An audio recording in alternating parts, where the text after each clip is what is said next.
wala akong mata. Hindi ko naman na kasi mag-workout ako dito sa labas. Madilim na. Kasi nasa labas nga ako. Dito lang sa loob ng compound namin. Mag-workout ako dito.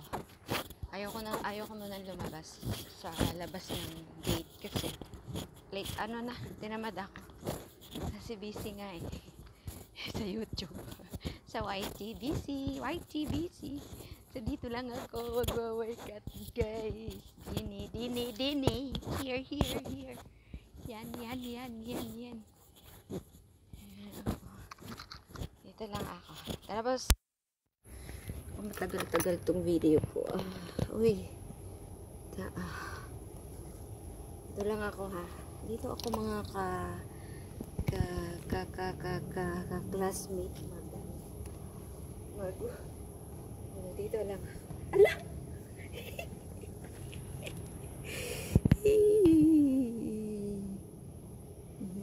Dito ako kasi hindi ako nakapag-ano.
Okay, mamaya naman